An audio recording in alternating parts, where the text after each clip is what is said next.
உண்மைகள் உறங்காதிருக்க உழைப்போம்.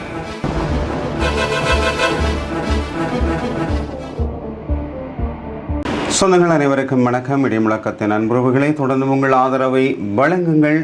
இன்றைய நாளிலே நாங்கள் பார்க்கக்கூடிய விடயங்கள் பல இருக்கின்றது. வடமராட்சி கடலில் மாயமான 4 கடற்தொழிலாளர்கள் தீவிர தேடுதல், அதிகாரிகள் அலட்சிய போக்கு என்ற செய்தி பரவி வருகிறது. அது நேற்றும் அந்த செய்தியை பார்க்கக்கூடியதாக இருந்தது.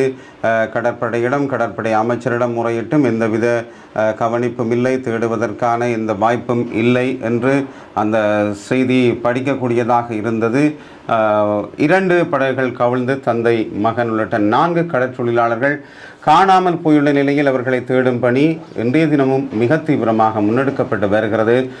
காணாமல் போனவர்களை மீட்பதற்காக பருத்தித்துறை கற்கோவளம் பகுதியிலிருந்து சுமார் 10 படகுகளும், முனைப்பகுதியிலிருந்து 10க்கும் மேற்பட்ட படகுகளும் என 20க்கும் மேற்பட்ட விசைப்படகுகளில் சக கடற்தொழிலாளர்கள் இன்று அதிகாலை முதலே கடலுக்கு சென்று தீவிர தேடுதல் வேட்டையில் ஈடுபட்டுள்ளதாகவும், முன்னதாக நேற்று முன்தினம் புதன்கிழமை கடலுக்கு சென்ற இவர்களை தேடிய சக கடற்தொழிலாளர்கள் சென்றிருந்த போதும் பலத்த காற்று மற்றும் கடற்கொந்தளிப்பு காரணமாக ஏமாற்றத்துடன் திரும்பியிருந்தார்கள். இந்த நிலையில் இன்று வானிலை சற்றே சாதகமாக உள்ளதால் தேடுதல் பணி முழுவீச்சில் முடுக்கிவிடப்பட்டுள்ளது. பருத்தித்துறை முனை மற்றும் கற்கோவளம் பகுதியிலிருந்து மீன்பிடிக்க சென்ற 4 பேரே காணாமல் போயுள்ளனர். இதிலே தந்தை, மகன் என இருவர் ஒரே குடும்பத்தை சார்ந்தவர்கள். பாலசந்திரமூர்த்தி இராமகிருஷ்ணன் வயது 54 மற்றும் அவரது மகனான இராமகிருஷ்ணன் ரவிராஜ் கற்கோவளம், கதிர்காமம் சோதிலிங்கம் வயது 52 மற்றும் சுமியோம்பிள்ளை சுயிகுமார் வயது 37 முனை கடற்தொழிலாளர் சங்கம். இவர்களின் நிலை என்னவென்று தெரியாததால் கடற்கரையோரம் திரண்டுள்ள உறவினர்கள் மற்றும் நண்பர்கள் கண்ணீருடன் பரிதவித்துக் கொண்டிருக்கின்றனர். இந்த சம்பவத்தால் ஒட்டுமொத்த வடமராட்சி பிரதேசமே பெரும் சோகத்தில் மூழ்கி உள்ளது என்ற அந்த செய்தி வெளியாகி இருக்கிறது.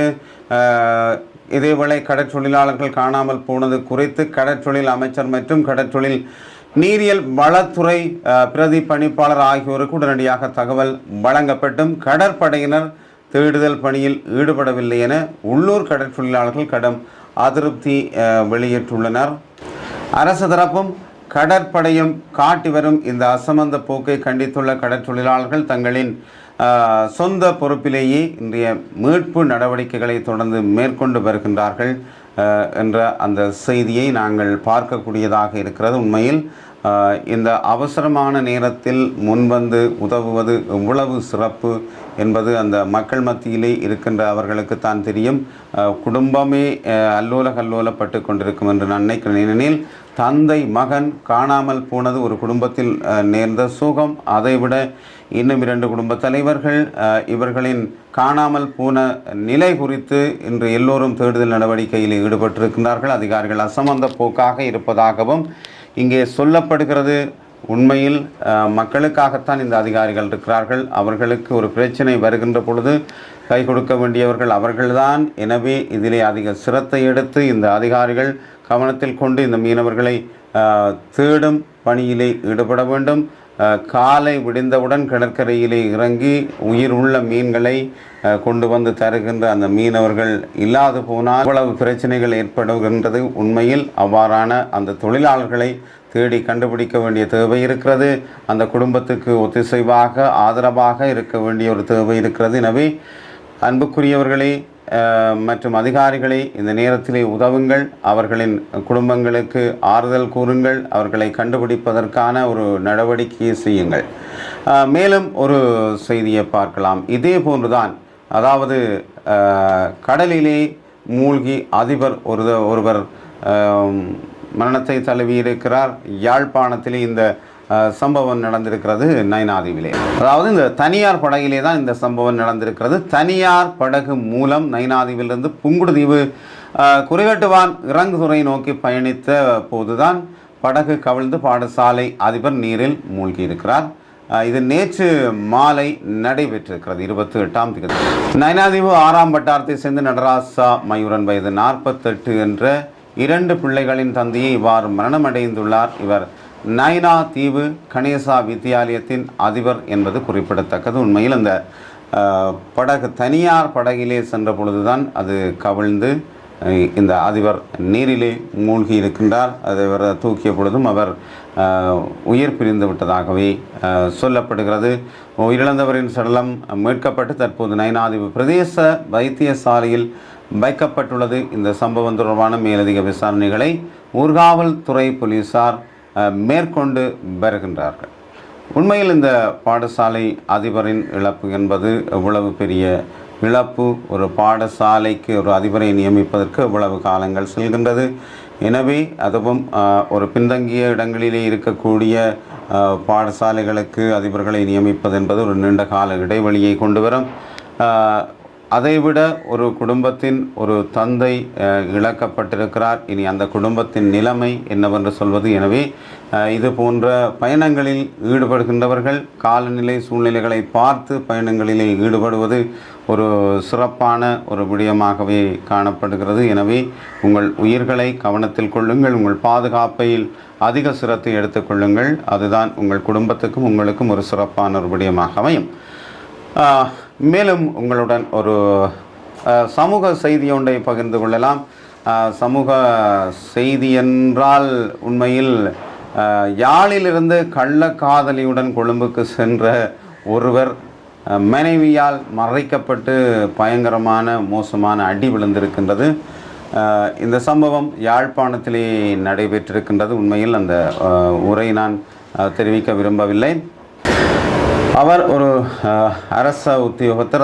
அதாவது சொல்வார்கள் 50லும் ஆசை வரும் என்ற ஒரு அந்த பழமொழியை சொல்வார்கள். அதே போன்று அவர் 50 வயது நிரம்பியவர். அவர் இன்னொரு பெண்ணை கொழும்புக்கு கூட்டி சென்ற சம்பவத்திலே தான் இந்த விடயம் நடைபெற்றிருக்கிறது. அவர் பேருந்திலே ஏறி இன்னொரு சீட்டையும் அவர் அங்கே பதிவு செய்திருக்கிறார். ஆசன பதிவின் போது தனக்கு பக்கத்திலே இன்னொரு ஆசனத்தையும் பதிவு செய்திருக்கிறார்.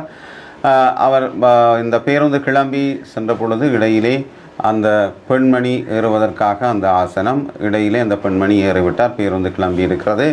கிளம்பி சற்று தூரத்திலே இரு பெண்கள் அந்த பேருந்தை மறைத்திருக்கிறார்கள். அவர்கள் பேருந்தை நிறுத்தவில்லை. பேருந்து சென்றிருக்கிறது. அவர்கள் துரத்தி சென்று மறைத்திருக்கிறார்கள்.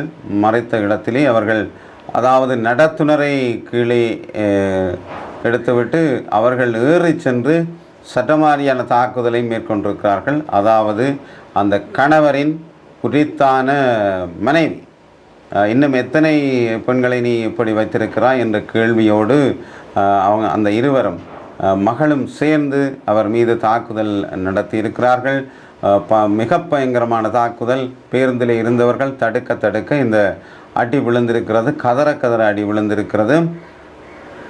அதன் பின்னர் பேருந்து செல்வதற்கான வழியை அவர்கள் ஏற்படுத்தி இருக்கிறார்கள். எவ்வாறென்றால் 4 பேரையுமே கீழே இறக்கிவிட்டு இந்த பேருந்து சென்று விட்டது. இவர்களுக்காக அந்த பேருந்தை மறைத்து வைத்திருப்பது நல்லதில்லைத்தானே. ஏனெனில் இது ஒரு சமூக பிரச்சனை. அவர்களுக்கு ஏற்கனவே அதாவது இந்த ஆணுக்கு ஏற்கனவே திருமணமாகி இருக்கிறது, மகள் இருக்கிறார். அதைவிட 50 வயதிலே மீண்டும் ஒரு பெண்ணை கூட்டி செல்வதென்பது ஒரு சமூகத்திலே ஒரு தவறான ஒரு விடயம் தான். அதாவது தமிழ் சமூகத்தை பொறுத்தளவிலே அது ஒரு தவறான விடயம். அதிலே அவர் ஈடுபட்டது ஒரு அநாகரிகமான செயல். அந்த தாக்குதலை அவரின் குடும்பம்தான் அதிலே மேற்கொண்டிருக்கிறது. உண்மையில் இவ்வாறான சம்பவங்கள் தவிர்க்கப்பட வேண்டும். குடும்பம் என்ற அந்த பிரச்சனையிலே அவர்கள் பேசி முடிவெடுத்து கொள்வது தானே சிறப்பு. இதை உண்மையில் இந்த வீதிக்கு வந்து சண்டையிட்டு கொள்வது என்பது ஒரு சமூகத்திலே ஏற்க முடியாத ஒரு விடயமாக இருந்தாலும் அவர்களுக்கு வேறு வழி இருந்திருக்காது. அதனால் அங்கு வந்து இறங்கி சண்டை செய்திருக்கலாம். எனவே இவ்வாறான விடயங்களிலே இது வந்து பலருக்கும் ஒரு வேதனையை தருகின்ற அல்லது ஒரு துன்பியல் சம்பவம் என்று கூட சொல்லலாம். வாழ்நாளில் இது சமூகத்துக்கு தெரிய வந்து ஒவ்வொருத்தரை பற்றி ஒவ்வொருத்தரும் அறியக்கூடிய அந்த விடயங்கள் வருகின்ற பொழுது அவர்கள் தலை நிமிர்ந்து நடப்பது என்பது ஒரு இக்கட்டான ஒரு பிரச்சனையாகத்தான் இருக்கும். எனவே தயவு செய்து இந்த விடயங்களிலே கவனத்தை எடுங்கள். உங்கள் குடும்பத்துக்கு ஒரு சிறந்த மரியாதை உள்ளவராக நடந்து கொள்வதற்கு நாங்கள் எத்தனிக்க வேண்டும். நல்லது சொந்தங்களே, இன்றைய சம்பவங்கள் இவைதான். இன்னும் பல சம்பவங்கள் இருக்கின்றன. இன்றைய சம்பவங்களை தோடு நான் முடித்துக் கொள்கிறேன். இடிமுழக்கம் சேனலுக்கு உங்கள் பூரண ஆதரவை வழங்குங்கள். மீண்டும் நாளைய காணொளியில் சந்திக்கும் வரை விடைபெறுகிறேன். நன்றி, வணக்கம்.